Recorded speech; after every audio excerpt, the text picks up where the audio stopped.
और उनके स्टेज बावकार उलमाए सबील एहतराम, हाज़रीन मजलिस,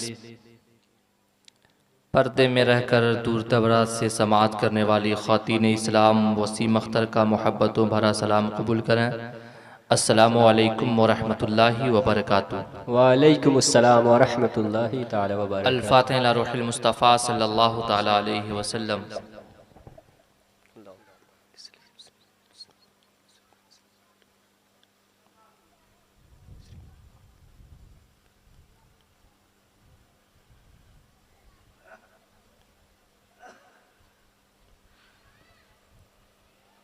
अल्लाहुम्मा रब्बि इश्रह ली सदरी व यस्सिर ली अमरी वहलुल उक़दतम मिन लिसानी यफ़क़हू क़ौली।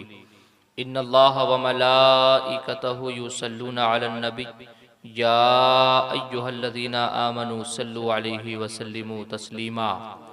अल्लाहुम्मा सल्लि अला सय्यिदिना मौलाना मुहम्मदिन मअदिनिल जुदी वल करम व आलिहिल किरामी अजमईन। मौला दुनिया में रख सिराते मुस्तकीम जानी मसलक के आला हजरत पे कायम व दायम रख, और जब तो दुनिया से उठा तो ज़बां पे ये सदा हो, हक़ ला इलाहा इल्लल्लाह मुहम्मदुर रसूलुल्लाह सल्लल्लाहु तआला अलैहि वसल्लम।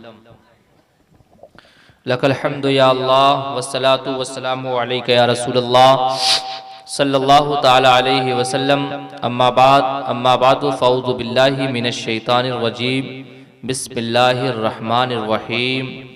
वकुनु मअस सादिकीन। अन नबी सल्लल्लाहु तआला अलैहि वसल्लम अन्निकाहु मिन सुन्नती फमन रग़िब अन सुन्नती फ़लैसा मिन्नी औ कमा क़ाला अलैहि सलातु वस्सलाम। आमन्तु बिल्लाहि सदक़ल्लाहुल अज़ीम व सदक़ रसूलुहुन नबियुल करीम व नहनु अला ज़ालिका लमिनश शाहिदीन व शाकिरीन वल्हम्दुलिल्लाहि रब्बिल आलमीन। गौसे आज़म बमने बेसरो सामा मददे क़िबले दी मददे काबे ईमा मददे बगरदाबे बला उफ्ताद कश्ती ज़ईफ़ानो शिकस्तारा तो पुश्ती बहक़ ख्वाजा उस्मान हारून मदद कुन्या मुईनुद्दीन चिश्ती क़ादिरियम नारे या गौसे आज़म मिज़नम दमज़ी शेख अहमद रज़ा खां क़ुत्ब आलम मिज़नम। इरा अल हक़ का मुज़दा है वो जलवा बार होता है, मोहम्मद मुस्तफ़ा का जिस घड़ी दीदार होता है। और दरूदे पाक पढ़कर रहे अजीज़ी आप सो जाएं, सुना है ख्वाब में सरकार का दीदार होता है। इंतहाई अक़ीदत व मोहब्बत के साथ झूम झूम करके दरूदे पाक पढ़ें। अल्लाहुम्मा सल्लि अला सय्यिदिना मौलाना मुहम्मदिन मादिनिल जुदी वल करमी व आलिहिल किरामी अजमईन सल्लल्लाहु तआला अलैहि वसल्लम। हज़रात, ये उलमाए कराम जितनी तादाद में हैं, एक दिन नहीं बल्कि 3 रोज का इज्तिमा हो जाए फिर भी आप हजरात सुनते रह जाएंगे और ये सुनाते ही रह जाएंगे। 3 दिन भी इनके लिए कम पड़ जाएगा, मगर हो सकता है कहीं 2-4 लोगों की बारी ही न आए। अल्लाह अल्लाह। ये तमाम चीजें, ये तमाम मोहब्बतें मद्दाह रसूल अजीज़म मौलाना शमशाद रज़ा नूरी नेपाली की है कि जो इतने उलमाए कराम तशरीफ ले आए हैं, माशाअल्लाह। और इसमें ऐसे ऐसे नुक़बा हैं और खुतबा हैं और शोरा हैं कि ये अच्छे अच्छे कॉन्फ्रेंसों की कामयाबी की जमानत बनते हैं। सुभान अल्लाह। ये कोई मुबालगा आराई नहीं है। आप हज़रात खूब जलसे जुलूस देखते हैं, मुझे बताने की जरूरत नहीं है, कहने की जरूरत नहीं है, लेकिन मैं सुनाऊं किसे, कहूं किसे, बताऊं किसे। इसीलिए बस 2-3 बातें वो बता दूं मैं आप हजरात तक जो हम रोजाना सुनते हैं, और उसी में से कुछ चीजें मैं आप हजरात के सामने निकाल करके रखना चाहता हूं। हजरात, हम जिस दौर से गुजर रहे हैं और जिस जमाने से हमारा गुजर हो रहा है, उसके बारे में आज से 1400 साल पहले मेरे नबी ने इरशाद फरमा दिया, बता दिया। मेरे नबी ने फरमाया जब 14वीं सदी होगी, जिसके बारे में सरकार आला हजरत ने नकल भी फरमाया है और वसाया शरीफ के अंदर लोगों ने महफूज भी किया कि 14वीं सदी से फितने तेज हो जाएंगे। आज वो हमारे नजरों के सामने है। आज एक फिक्र की बात बता दूं, आज बहुत से मज़ाहिब पाए जाते हैं, बहुत से फिरके पाए जाते हैं। मज़ाहिब एक से एक हैं, जिसमें आपका पड़ोसी मुल्क हिंदुस्तान और आप जिस मुल्क में हैं, इस मुल्क में भी हुनूद की कसरत है। कहीं जैनी पाए जाते हैं, कहीं बुद्धिस्ट पाए जाते हैं, कहीं नसरानी पाए जाते हैं, कहीं यहूदी पाए जाते हैं। जानी तमाम मज़ाहिब और उसके मानने वाले मौजूद हैं। लेकिन हजरात, तमाम मज़ाहिब का ये नजरिया देखा गया है कि तमाम के तमाम अगर किसी को अगर नजर पे चढ़ाते हैं, किसी को निशाना बनाते हैं, वो कोई और मजहब नहीं बल्कि मजहब इस्लाम है। जिस तरीके से मजहब इस्लाम को निशाना बनाया जाता है, उसी तरीके से आज आए मजहब इस्लाम के अंदर बहुत से फिरके मौजूद हैं। कुछ फिरके जन्म लिए खत्म हो गए, कुछ फिरके रहे उनका असर और रसूख न रहा, कुछ फिरके रहे बाद में पहले खत्म हो गए, अब फिर पनपने लगे। आज हाल ये है, आज जिस फिरके का वजूद नहीं था, जैसे खारिजी, नासबी, आज ये फिरके बड़ी तेजी के साथ फैल रहे हैं। मेरे प्यारे जरा बताओ, आज जैसे मजहब इस्लाम तमाम मज़ाहिब को मुंह तोड़ जवाब देते हुए नजर आता है, जब हम नजर डालते हैं मजहब इस्लाम पर तो आप तमाम फिरके तो नजर आते हैं। कहीं खारजी है, कहीं नासबी है, कहीं वहाबी है, कहीं देवबंदी है, कहीं शिया है, कहीं कुछ है, कहीं कुछ है, कहीं कादियानी है। लेकिन इन तमाम के तमामों का अगर कोई सबसे ज्यादा निशाना है वो अहले सुन्नत व जमात है। लेकिन कसम खुदा की, अहले सुन्नत व जमात वो है जितना ही दुनिया वाले फिरके वाले मिल करके अहले सुन्नत व जमात को मिटाना चाहते हैं। मगर बाहर आला हज़रत 14वीं सदी में जैसे ये ठप्पा डालने की दुनिया ने कोशिश किया था, चादरों पे हमले कर दिए जाए, मज़ारों पे हमले कर दिए जाए, मदरसों पे हमले कर दिए जाए, उलमा के शान को घटा दिया जाए, मसाजिद पे हमले कर दिए जाए। मगर बाहर अहमद रज़ा तन्हा तो था बरेली की धरती पर, मगर किसी दुनियादार से मदद नहीं मांगा था, अहमद मुख्तार से मदद मांगा था और ये ऐलान किया था, ए मेरे आका मेरी दस्तगिरी फरमा दीजिए, करम फरमा दीजिए। आज दुनिया हमारे पीछे पड़ गई है और ये कह रहे थे एक तरफ है हासिदी, एक तरफ है, एक तरफ है। मेरे प्यारे बुजुर्गों दोस्तों, सरकार आला हज़रत ने बड़े प्यारे अंदाज में कहा था, या रसूल अल्लाह मेरी मदद फरमाइए, दस्तगिरी कीजिए। आज दुनिया मेरे पीछे पड़ गई है, हाथ खुल करके पीछे पड़ गई है। ये लोगों जानते हो उस वक्त मुस्तफा जाने रहमत ने सरकार आला हज़रत की मदद फरमाई थी। आज हाल ये है, आज जिस तरफ देखेंगे कोई फिरका मौजूद हो या ना हो, किसी के मानने वाले हो या ना हो, मगर हर तरफ अगर नारा लगता है, सलाम पढ़ा जाता है, मुस्तफा जाने रहमत का सलाम पढ़ा जाता है, नारा लगाया जाता है, मसलक के आला हज़रत का नारा लगाया जाता है। जहां पर मेरे नबी का सलाम पढ़ा जाता है, वहीं पर अहमद रज़ा का ताला भी गुनगुनाया जाता है और कहा जाता है डाल दी कल्ब में अज़मत मुस्तफा सय्यदी आला हज़रत पे ला। और दोस्तों जरा गौर कीजिए, इसलिए आज मैं पैगाम दे दूं, नुक़बा हज़रात मेरी बात पे जरा तवज्जो कर लेंगे। आज एक नशा चढ़ा है, एक भूत सवार है और इसका फायदा खारिजी बड़े अच्छे से उठा रहे हैं। उनके सामने कुछ और नहीं, बस वो ये चाहते हैं कि सिर्फ हर तरफ अली अली अली अली का नारा लगे, हजरत अबू बकर हजरत उमर का नाम खत्म हो जाए। तू क्या, तेरी नस्लें आ जाएंगी, मगर अबू बकर उमर को मिटा नहीं सकती है। अरे जिसको मुस्तफा ने कबूल कर लिया हो, पसंद कर लिया हो, अपने बालू में जगह दे दिया हो, उसे तुम क्या मिटा सकते हो? तुम्हारी नस्लें भी आ सकती है, मगर अबू बकर उमर का तस्करा खत्म नहीं। मेरे प्यारे बुजुर्गों दोस्तों, इसलिए मैं गुजारिश करूंगा कि आप जहां पे अली अली का नारा बुलंद करें, वहीं पर आप अबू बकर उमर और उस्मान का भी नारा बुलंद करें, उनके भी नाम के आप कसीदे पढ़ें, ताकि ये खारिजियों को मौका न मिले कहने का कि आज जलसों पे हमारा कब्जा है और आज बड़े अच्छे तरीके से इन्होंने मज़ारों पे कब्जा कर लिया, चादरों पे कब्जा कर लिया। घबराओ नहीं, ज्यादा दिन तक ये कब्जा नहीं रहेगा। बस तुम अपने मुरीदों को पढ़ाते नहीं हो, जिस दिन तुम्हारे मुरीद पढ़े लिखे हो जाएंगे, अल्हम्दुलिल्लाह सुम्मा अल्हम्दुलिल्लाह, वो भी आला हजरत का तराना गुनगुनाते हुए नजर आएंगे। सुभान अल्लाह। मेरे प्यारे जरा देख लें, आए जरा आगे बढ़े।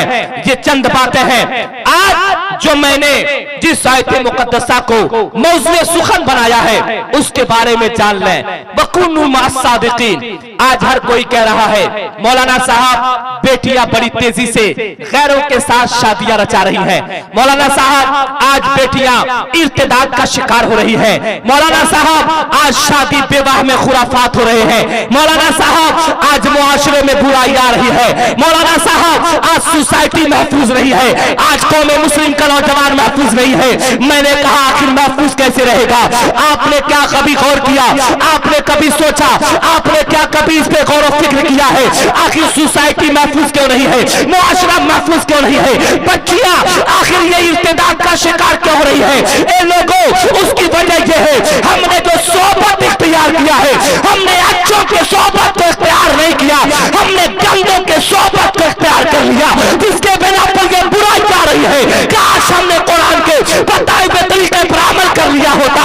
वकुनु मअस-सादिकीन को अगर हमने अपना जरिए माश बना लिया होता, अपने लिए अपने आप पर नाफिज कर लिया होता, ये बुराइयां ना आती, बल्कि अगर हम सच्चों के साथ हो जाते, बुराइयां मिट जाती, जहां पर भी रहते मुस्तफा जाने रहमत के सुन्नत पर अमल करते हुए नजर आते। मेरे प्यारे बुजुर्ग और दोस्तों, वकुनु मअस-सादिकीन, सच्चों के साथ हो जाओ। क्या मतलब? जानी बताया जा रहा है, कहा जा रहा है, हर मोड़ पर, हर मकाम पर, हर जगह पर तुम किसी और को तुम अपना आइडियल न बनाओ, बल्कि तुम सच्चों के साथ रहोगे। और जब सच्चे रहेंगे, जिसके बारे में बुजुर्गों ने फरमाया, सोहबते सालेह तोरा सालेह कुनत, सोहबते ताले तोरा ताले कुनत। नेकों की महफिल तुझे नेक बना देगी, बुरों की महफिल तुझे बुरा बना देगी। ए लोगों, अब लोग कहेंगे मौलाना साहब इस दौर में अच्छे कौन है, सच्चे कौन है, नेक कौन है, मुखलिस कौन है, बाखलाक कौन है, बाकिरदार कौन है?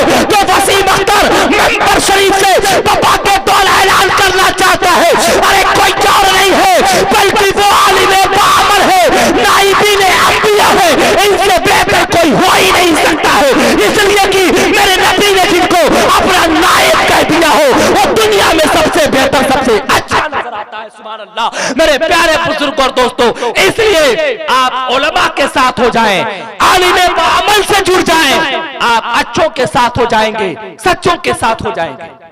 हजरात, आज शादियों में जो खुराफात और जो बेहयाइयां, जो बेशर्मियां हैं, हम उस पे कितना गौर करते हैं।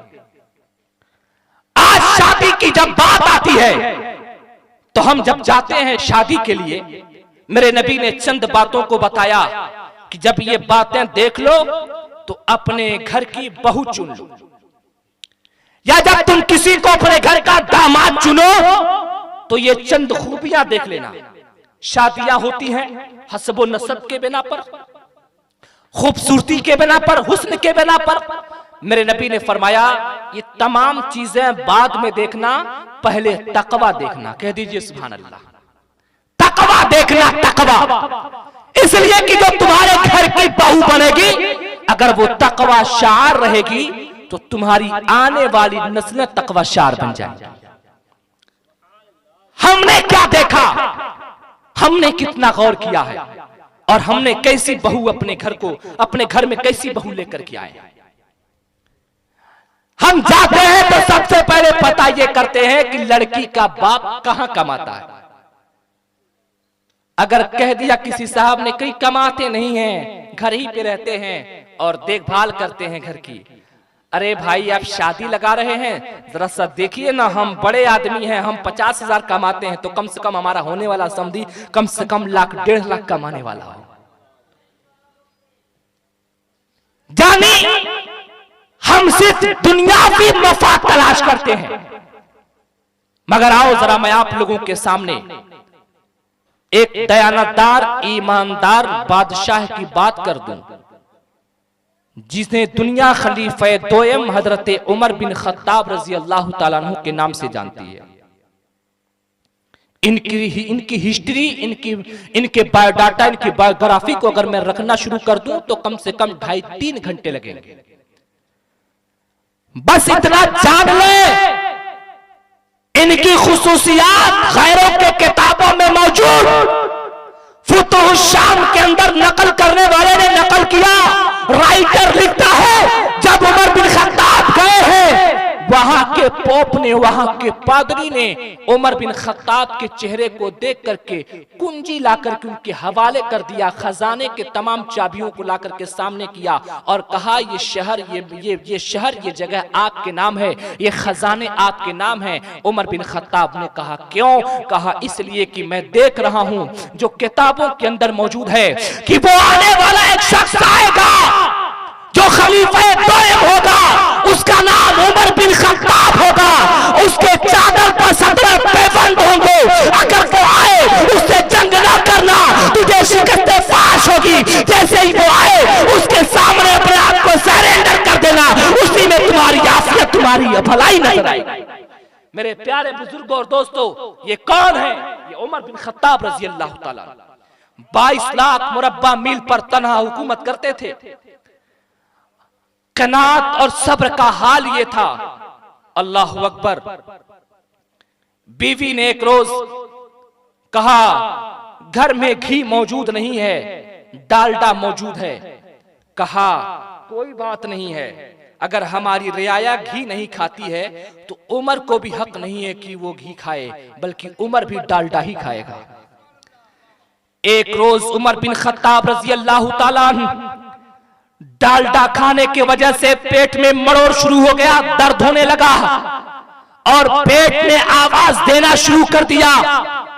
जैसे कभी कभार होता यह है कि पेट से आवाज आने लगती है, साए साए की आवाज आती है। उमर बिन खत्ताब ने पेट की चमड़ी को पकड़ करके 2-3 तमाचा रखा है पेट पर और कहा तुझे नहीं मालूम कि मुस्तफा की उम्मत घी नहीं खाती है तो उमर कैसे खाएगा? सुन, जिस दिन मेरी रियाया घी खाना शुरू कर देगी उस दिन उमर भी घी खाएगा। अभी बर्दाश्त कर, अभी उमर घी नहीं खाता है, डालडा खाता है, डालडे पर ही क़नाअत कर। उमर सब्र करता है, तू भी सब्र कर। जरा बताओ प्यारे, ये कौन है? खलीफे दोयम है उमर बिन खत्ताब रज़ी अल्लाह ताला। रात की तारीकी में सोते नहीं थे, पूरी पूरी रात जग करके अपनी रियाया का ख्याल करते थे। एक रात रियाया के ख्याल के लिए निकले, गश्त कर रहे हैं। सुबह की सफेदी नमूदार होने वाली है। एक चौराहे पर खड़े हैं, एक मकान से आवाज आती है, बेटी। हाँ अम्मी जान। बेटी उठो, सुबह होने वाली है और बाजार लगने वाली है, जरा दूध में पानी मिला दो ताकि मैं जाकर के बाजार में दूध को बेच करके। अल्लाह अल्लाह, इतना कहना था। बच्ची बड़ी ही बागैरत थी, कहती अम्मी जान आपको मालूम है? कहा क्या? कहा ये किसी और का दौर नहीं, उमर बिन खत्ताब का दौर चल रहा है, उमर फारूक आजम का दौर है। कहा उमर फारूक आजम ने कहा अगर कोई दूध में पानी मिलाएगा उमर की तलवार बख्शेगी नहीं, अगर कोई चोरी करेगा उमर की तलवार बख्शेगी नहीं, अगर कोई शराब पिएगा उमर की तलवार बख्शेगी नहीं। ए अम्मी जान, उमर का दौर चल रहा है, अगर उमर ने जान लिया तो उमर की तलवार बख्शेगी नहीं। माँ कहती है बेटी क्या बात करती हो, न यहाँ पे उमर है न यहाँ पे उमर के सिपाही हैं, रात की तारीकी है, उमर नरम नरम गरम गरम बिस्तरों पर आराम कर रहे होंगे, बेटी उठ दूध में पानी मिला दे। अल्लाह अल्लाह, इतना कहना था। ओ बच्ची कहती है अपनी वालिदा से, अम्मी जान आप दूध में पानी मिलाने के लिए जिद कर रही हैं। हाँ हाँ, जहाँ उमर मौजूद नहीं है, उमर के सिपाही मौजूद नहीं है, लेकिन अम्मी जान आप ये क्यों भूल रही है, उमर रहे या ना रहे, उमर के सिपाही रहे या ना रहे, अरे वो रब तो मौजूद है, जो रब इन्नल्लाह अला कुल्ली शैइन कदीर है, वो रब तो हर जगह मौजूद है, हर चीज पर कादिर है। अम्मी जान उमर रहे या ना रहे, हम सबका खुदा तो जिंदा है, हम सबका खुदा तो देख रहा है। अल्लाह अल्लाह इतना सुनना था। उमर बिन खत्ताब रज़ी अल्लाह तआला दरवाजे पर निशान लगाते हैं, घर चले जाते हैं और अपने जैसी अदालत में जाकर के बैठते हैं। बैठने के बाद सिपाहियों को बुलाया और कहा फला जगह पर जाओ, मैंने मकान पे निशान लगा दिया है, उस घर में एक औरत है, एक बच्ची है, दोनों को लेकर के आओ। जैसे ही सिपाही पहुंचे हैं, दरवाजे को खटखटाए, अंदर से आवाज आई, कौन? कहा हम उमर के सिपाही हैं, हजरत उमर फारूक आजम ने बुलाया है। एक बूढ़ी औरत अपनी बेटी के साथ निकल चल। इतना सुनना था, वो बूढ़ी औरत कांपने लगी, उसके हाथ और पैर में कंपन आ गए और कहती है बेटी ऐसा लगता है जैसे किसी ने मुखबिरी कर दी हो, उमर को इस बात का पता चल गया है। बच्ची कहती है अम्मी जान मैंने आपको पहले ही समझाया था, पहले ही कहा था उमर का दौर है, जरा सा ख्याल से, मगर आप तो नहीं मानी। हम तो उमर की बारगाह में जाकर के बच जाएंगे। मैं तो कह दूंगी कि मैं दूध में पानी न मिलाई, मेरी माँ जिद कर रही थी दूध में पानी मिलाने के लिए। अल्लाह अल्लाह, हाँफते कांपते हुए बूढ़ी औरत ने दरवाजे को खोला है और खोल करके बाहर हुई है, उमर फारूक आजम की अदालत में पहुंची है। उमर फारूक आजम जैसे ही देखते हैं, उनके चेहरे पर जलाल के आसार नजर आते हैं। उमर फारूक आजम ने कहा ए बूढ़ी औरत जरा बता, रात की तारीकी में तू क्या कह रही थी, तूने अपने बेटी से क्या कहा? वो बूढ़ी औरत कहती है ए उमर फारूक आजम अगर जान की अमान पाऊं तो एक बात कहो, ए उमर फारूक आजम कोई मालदार बनने की नीयत नहीं थी, सीमो से इकट्ठा करने की नीयत नहीं थी, रईस बनने की नीयत नहीं थी। ए उमर फारूक आजम मेरा शौहर था जो एक जंग में शहीद कर दिया गया, मेरा शौहर जंग में शहीद हो गया, मेरे घर में कोई कमाने वाला नहीं था, मेरी बेटी अपने बुलुगत को पहुंच गई थी। मैं ये सोची दूध में पानी मिला मिला करके पैसे ज्यादा लाऊंगी जिससे अपनी बेटी को सुहागन बना सकूंगी, मेरी बेटी का निकाह हो जाए, मेरी बेटी शादीशुदा हो जाए। ए उमर फारूक आजम इसी नीयत से मैं घर से निकल करके मैंने अपनी बेटी से कहा था दूध में पानी मिलाने के लिए। अल्लाह अल्लाह, उमर फारूक आजम जैसे इतना सुनते हैं, बच्ची को करीब करते हैं और करीब करने के बाद कहते हैं ए बच्ची जरा तू बता तू क्या कह रही थी? वो बच्ची बोल पड़ती है ए उमर फारूक आजम मैं रात की तारीकी में अपने माँ से कह रही थी ए अम्मी जान, ए अम्मी जान, ए वालिदे मुकर्रमा मैं दूध में पानी नहीं मिला सकती। मेरी माँ ने कहा क्यों? मैं इसमें बोली इसलिए नहीं मिला सकती कि उमर देखे या ना देखे, उमर के सिपाही देखे या ना देखे, उमर का खुदा जरूर देख रहा है, हम सबका रब जरूर देख रहा है। उमर फारूक आजम आगे बढ़ते हैं और बढ़ने के बाद कहते हैं बेटी दिल तो ये करता है तेरे पेशानी का बोसा ले लूं, तुझे सीने से लगा लूं, मगर शरीयत इजाजत नहीं देती है। अपने बेटों को बुलाते हैं और बुलाने के बाद कहते हैं ए मेरे बेटो इन बेटों में से कौन है जो इस बच्ची से निकाह कर ले, उमर के दिल को खुश कर दे, अल्लाह और रसूल को राजी कर दे। एक बेटा आगे बढ़ा है और बढ़ने के बाद कहा ए बुजान आपने बेटी के अंदर क्या देख लिया? क्या उसको जमाल देख लिया? क्या इसके घर में माल देख लिया? क्या दौलत देख लिया? क्या सीमो सर देख लिया? जैसे बेटे ने पूछा है उमर फारूक आजम ने जवाब दिया है ए मेरे बेटे सुन, मैंने इस बच्ची के अंदर पैसा नहीं देखा, रुपया नहीं देखा, सीमो सर नहीं देखा, मैंने इसके अंदर और कुछ नहीं देखा है, उसको जमाल नहीं देखा है। ए मेरे बेटे मैंने इस बच्ची के अंदर खौफ इलाही को देखा है, अल्लाह के डर को देखा है। उमर देख चाहता है मेरे घर की बहू वो बने जिसके अंदर खौफ इलाही हो, अल्लाह का डर हो, जिस बच्ची के अंदर खौफ इलाही हो, अल्लाह का डर हो। सिर्फ वही नहीं सुधरती है, वही नहीं समझती है, बल्कि अल्लाह तबारक व तआला उसके कदमों की बरकत से उसके नस्लों को सवार दिया करता है, उसके नस्लों को है। बताने का मतलब यह है वो 22 लाख मुरब्बा मील पर तन्हा हुकूमत करने वाले कौन है?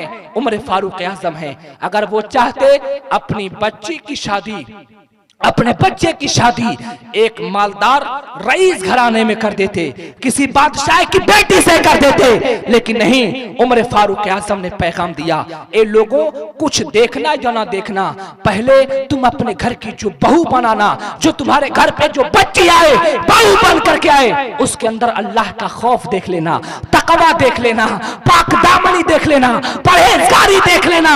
जब तुम इन चीजों को देख करके अपने घर की बहू बनाओगे तो कसम खुदा की वो भी संवरेगी और वो भी महकेगी, उसकी आने वाली नस्लें भी महकती हुई नजर आएंगी। मेरे प्यारे बुजुर्गों और दोस्तों, बताने का मतलब यह है, हमारे सामने असलाफ की जिंदगी है, बुजुर्गों की जिंदगी है। आप बुजुर्गों की जिंदगी का मुताला करें, असलाफ की जिंदगी का मुताला करें, मुताला करते हुए अपनी जिंदगी को बेहतर बनाएं।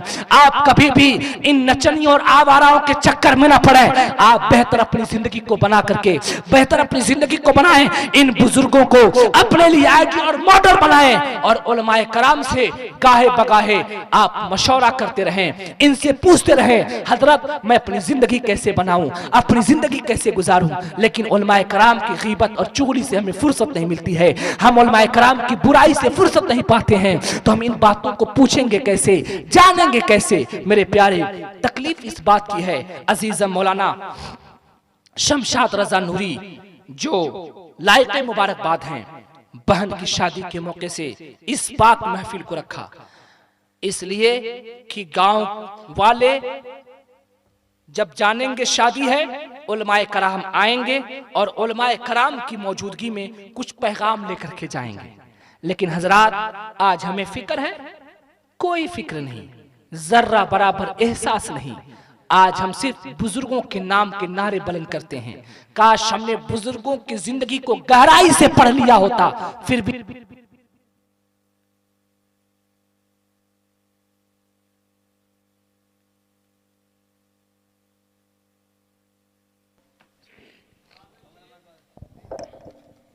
हेलो हजरात, यानी बुजुर्गों की जिंदगी हमारे लिए आइडियल है, मॉडल है।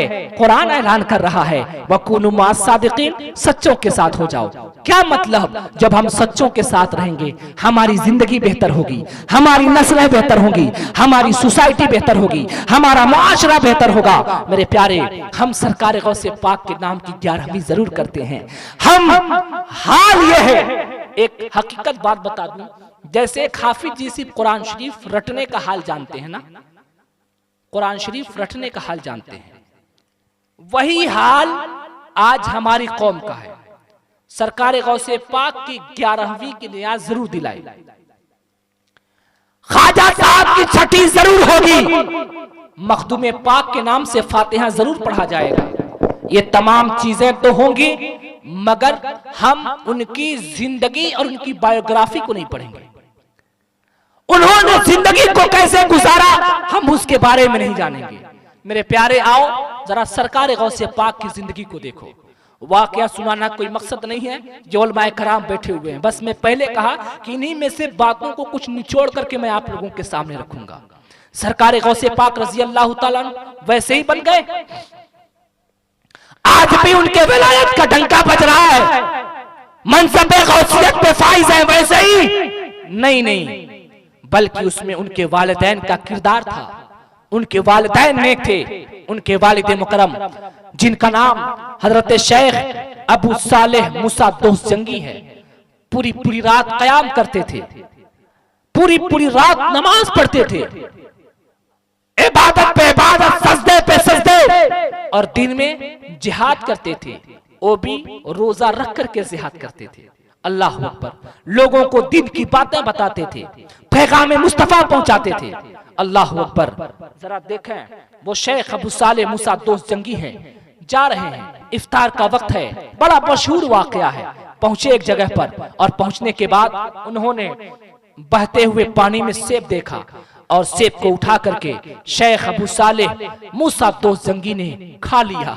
मगर आप लोगों को मैं बताऊं, नारे तकबीर, नारे तकबीर, नारे रिसालत, उलमाए अहले सुन्नत, उलमाए अहले सुन्नत, नारे तकबीर, नारे रिसालत। माशाअल्लाह, सुभान अल्लाह। ये देख रहे हैं हुजूर हजरत अल्लामा कारी सैयद गुलाम हुसैन साहब क़िबला तशरीफ ला चुके हैं। अब ये इस चीज के बारे में बताया जा रहा है कि अब आप अपनी तकरीर खत्म कर लें। मैं अर्ज ये कर रहा था, जब इंसान पहली बार जब झूठ बोलता है ना, झूठ, तो उसके जबान में लड़खड़ाहट आ जाती है। जब इंसान पहली बार अपने हाथ को चोरी की तरफ बढ़ाता है, उसकी गैरत उसे झंझोड़ने लगती है। हजरत शेख अबू साले मूसा दोस्तजंगी ने जैसे ही सेब को उठा करके खा लिया, खाना ही था, गैरत ने ललकारा, ए अल्लाह के नेक बंदे, तूने क्या कर दिया? क्या पूछा तूने? ये सेब किसका है? कहां से ये बहते हुए आया? आप उसी जुस्तुजू में तलाश में निकल गए। एक बाग है, बागीचे के करीब पहुंचते हैं, समझ जाते हैं बस इसी से टूट करके गिरा है। अंदर गए, क्या देखते हैं? एक शख्स है जो पेड़ों में पानी पहुंचा रहा है। करीब गए, अस्सलाम वालेकुम। वालेकुम अस्सलाम, खैरियत? अल्हम्दुलिल्लाह। हाँ बताएं आप हैं कौन? कहा बस आप मेरे बारे में बाद में पूछिएगा, आप ही इस बाग के मालिक हैं? कहा नहीं नहीं, मैं इस बाग का मालिक नहीं हूँ। कहा फिर कौन बाग का मालिक है? कहा वो कुटिया देखते, उसी कुटिये में मर्द कलंदर बैठा है, जाओ वही इस बाग के मालिक हैं। अल्लाह अल्लाह, जैसे ही पहुंचे हैं और पहुंचने के बाद जैसे ही शेख अबू साले मूसा दोस्तजंगी ने सलाम किया है, सलाम करने के बाद खैरियत दरियाफ्त करते हैं। कहा हाँ बोलिए, आना कैसे हुआ? जैसे शेख अबू साले मूसा दोस्तजंगी से जैसे पूछने वाले ने पूछा है, अल्लाह अकबर, जैसे पूछा है, पूछने वाले ने जैसे पूछा, इन्होंने कहा बस मैं इसीलिए आया हूं कि आपके बाग से बहता हुआ गिर करके पानी में बहता हुआ एक सेब जा रहा था, मैंने उसे उठा करके खा लिया है, बस मैं इसीलिए आया हूं, आप माफ कर दें। आप ये बताएं, आपको मालूम है आपके इलाके में कसाई मौजूद हैं? मौजूद हैं? गोश्त काटने वाले मौजूद हैं? आपके गांव में आते हैं बकरा खरीदने के लिए, बकरे को देखते हैं, रेट और कीमत लगा देते हैं, घर वाले कहते हैं 10,000 का, कह गए नहीं ये तुम्हारा बकरा 8,000 का, इतना ही गोश्त है। जानी पता ये चला, एक कसाब जानता है एक बकरे के अंदर गोश्त कितना है। ये लोगों जरा बताओ, बैठने वाला एक मर्द कलंदर है, एक अल्लाह का वली है, जाने वाला एक अल्लाह का वली गया है। क्या देखने वाले ने देख करके नहीं पहचान लिया होगा ये है कौन? फिर भी पूछ रहा है, क्या मतलब? जानी बताना ये चाहता है, आने वाले ने आकर के कहा है ताकि दुनिया जान जाए, ताकि ये बता दे, अपने मुद्दा को रख ले। अरे वली वली भी शनासन, वली को वली पहचानता है। तभी तो कहने वाले ने कहा, अरे बैठ यहाँ पर खिदमत कर, तुझे माफ नहीं किया जाएगा, बल्कि ये मुतवातिर किताबों के अंदर मौजूद है। कहने वाले ने कहा आपको 12 साल तक इस बाग की बागबानी करनी होगी। क्या मतलब? यानी मतलब ये है कि अल्लाह तबारक व तआला ने उन्हें बता दिया, इनको 12 साल तक अपने बाग में रख, अपने पास रख और पास रख करके तरबियत दे, ताकि जो इनके नुस्खे से जो औलाद पैदा हो वो मामूली ना हो,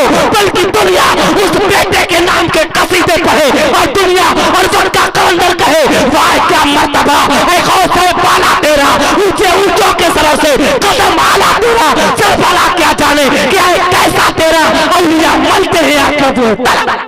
मेरे प्यारे बुजुर्ग और दोस्तों,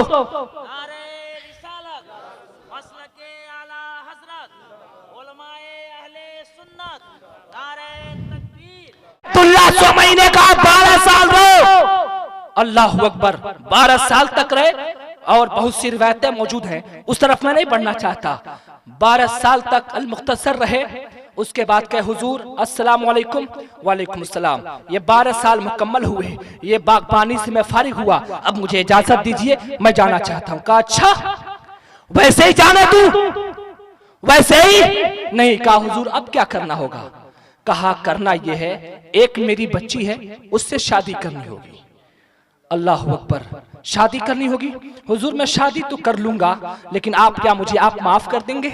अगर हम और आप होते कहते जा देख लूंगा तुझे, तेरे खानदान को भी देख लूंगा, तेरे पावर को भी देख लूंगा, मगर जरा देखे इसी का नाम तो खशियत इलाही है, अल्लाह का डर है। तमाम चीज होते हुए भी अपने आप को उनके हवाले कर दिया, सरेंडर कर दिया। एक बंदे मोमिन तू माफ कर देगा, अल्लाह माफ कर देगा। अरे वहां पर माफी की कोई बात नहीं थी, बल्कि वहां पर तो रख करके तरबियत की जा रही थी ताकि तरबियत हासिल कर ले, इसलिए कि आने वाली नस्लें तुम्हारे नाम की मिसालें पेश करके और कसीदे पढ़ते हुए नजर आएंगे। सुभान अल्लाह। मेरे प्यारे बुजुर्ग और दोस्तों, कहा ठीक है मैं शादी करूंगा, आप निकाह पढ़ा दें, मैं निकाह करने के लिए तैयार हूं।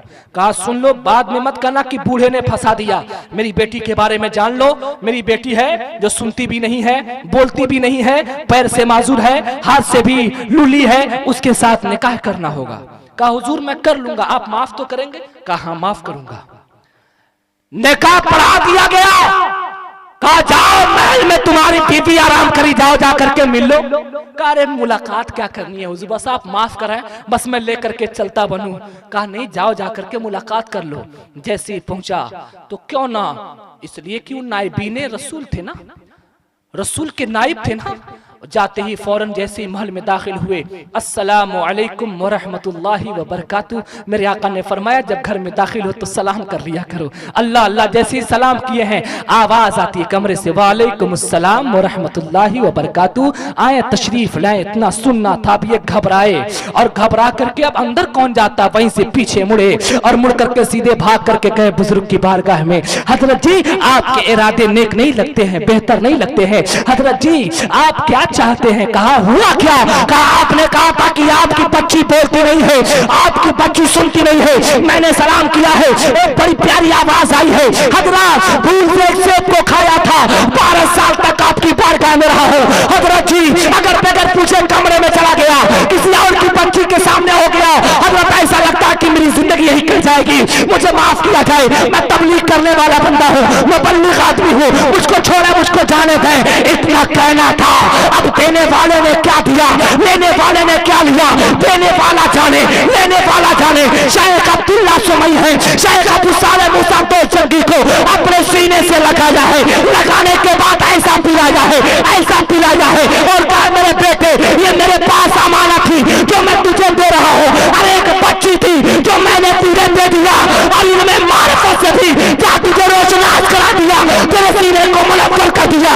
इन लोगों पता ये चला, और बुजुर्ग कहते हैं मेरी बेटी जो पैर से माजूर है, हाथ से लीली है, जबान से गूंगी है, इसका मतलब यह है मेरी बेटी इन तमाम चीजों से कभी भी गुनाह कबीरा नहीं की है, गलत कामों के तरफ नहीं पड़ी है, अपने जबान को कभी खीबत के लिए नहीं खोली है। इसलिए मैं कहा था मेरी बेटी जबान से गूंगी है। ए लोगों अब उसी मकसद नतीजे पर आ रहा है, जब माँ ऐसी हो, आबदा हो, जाहिदा हो, मुत्तकिया हो, गुनाह सगायर व कबायर से बचने वाली हो, तमाम तरह के गुनाहों से पाक और साफ हो, पाक दामन हो, दूसरों के नजर से बचने वाली हो, पाप हो, मुजाहिद हो, मुबल्लिग हो, तकवा शार हो, इबादत गुजार हो, जिहाद फी सबिलिल्लाह करने वाला हो, तहज्जुद गुजार हो, जिसे दुनिया शेख अब्दुल साले मूसा तो के नाम से जानती है। जब बाप ऐसा होता है, माँ ऐसी होती है, तब कहीं जाकर के बेटा जो जन्म लेता है उसे दुनिया अब्दुल कादिर जिलानी गौसे आजम के नाम से पुकारा करती है। अरे सुनो सुनो, जब बाप मुफ्ती नकी अली खान हो, माँ बेटा सादा मुतकिया हो, तब कहीं बेटा जाकर के इमाम अहमद रजा खान बनता है। अरे जब माँ हो अपने जेवर को बेच करके अरे मंजर इस्लाम के मुदर्रिसीन की तनख्वाह देने वाली हो, बाप हो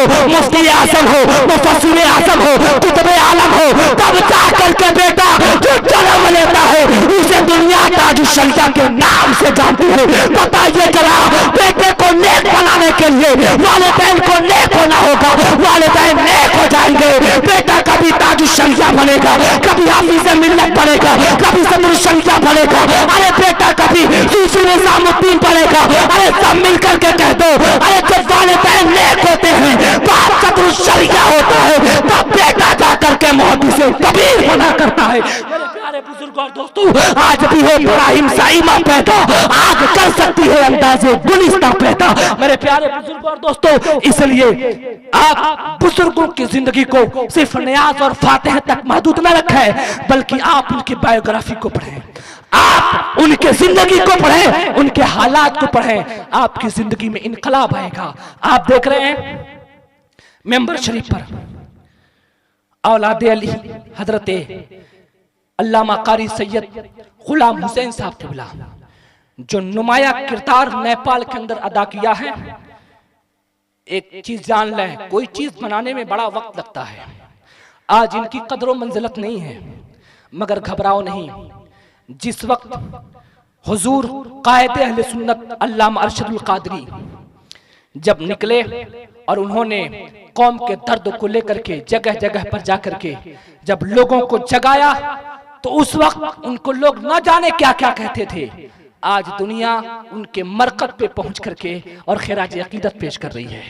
आज उनके नाम पर दुनिया पीएचडी कर रही है, मकाले लिख रहे हैं। मेरे प्यारे, इसलिए किसी भी चीज को बनाने के लिए वक्त लगता है, और ये ऐसे कायद हैं कि इनसे हम लोग नसीहत हासिल करते हैं, और हम लोग इन्हीं के ही नक्शे कदम पे चलकर अपनी जिंदगी को बढ़ा रहे हैं। इसलिए कि जब बुजुर्गों को और बड़ों की जिंदगी को जब इंसान पकड़ करके चलता है तो बड़ा कामयाब होता है। हुजूर हाफिज़ मिल्लत ने फरमाया था कि कभी अब अपनी जिंदगी को ज्यादा तहकीक पे मत गुजारो, बल्कि जो बुजुर्गाने दीन जिस पे अमल कर रहे हैं उसी पर आगे बढ़कर काम करने की कोशिश करो। इंशाअल्लाह कामयाब रहोगे, कामरान रहोगे। मैं दुआ को हूँ अल्लाह तबारक व तआला हुजूर सैयद साहब क़िबला को उम्र खिजरी अता फरमाए और इन्हें हासिदीन के हसद से बचाए, जालिमों के जुल्म से बचाए, और अल्लाह तबारक व तआला इन्हें और इनकी तंजीम को और इनके अरकान को दीन दुनिया रात चौगुनी तरक्की अता फरमाए।